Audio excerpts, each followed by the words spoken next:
who is having the power? That was the question. So much has changed. The revolution that was once there needs a new revolution, and that is the hardest part.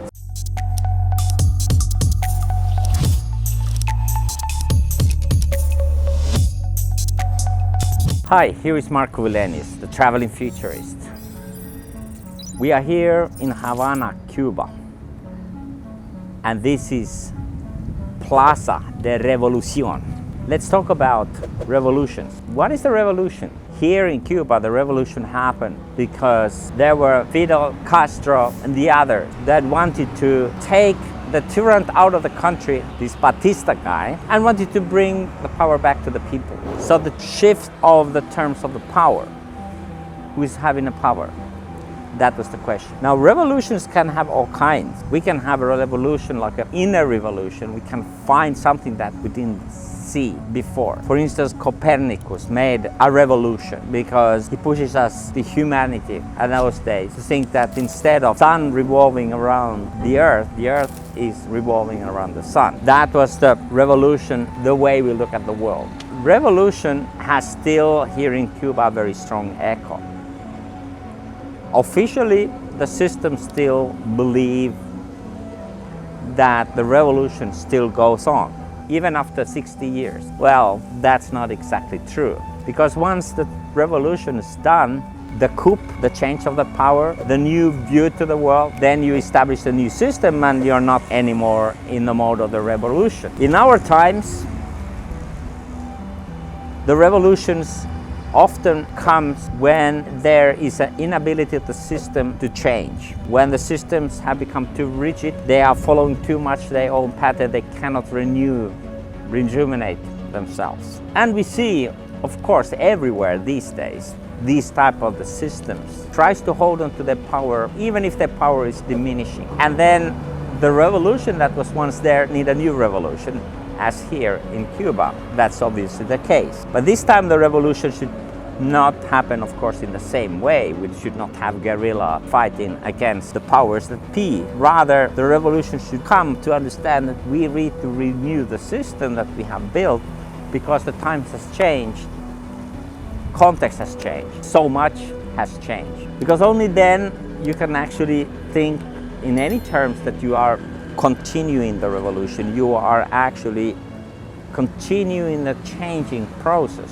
For us as human beings, the change is inevitable, but how to embrace the change is a very other thing. Because we are also seeking often comfort. We like to keep the things as they are. But on that very moment when we start to focus on that, we should be aware that maybe that's exactly the time when we should move on. If we are becoming too comfortable with what we have. Because we as human beings, we have built with an idea that we learn, we develop. And so do actually countries.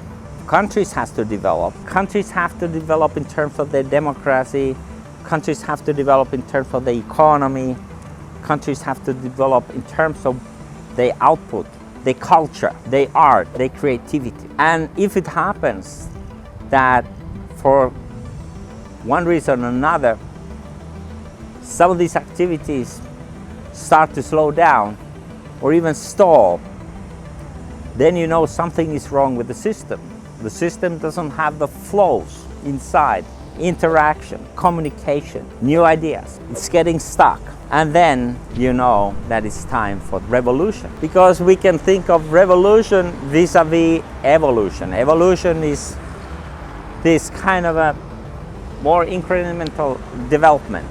And revolution means breaking from the old order. 2023, we are living through a lot of disruptions. Actually, the last couple of years have been with the pandemic, with the Ukraine war, and so many other things that have actually disrupted our world. There are type of the revolutions also. If you want to reserve for revolution the type of understanding that it happens through human intention, then of course you cannot call any disruption revolution. Revolution is there if we intend to do something, if we intend to change the system, if we intend to build our world anew. So it was with Fidel and Raul and all the other guys that came and seized the power, revolutionized the Cuba as it was then, and brought in the system, the new system. But what they perhaps didn't realize that the revolution should indeed go on, but in different ways. Yes? Okay. Okay. Okay, but we are finishing anyway. We have 2 minutes to finish. Okay. Okay. Gracias.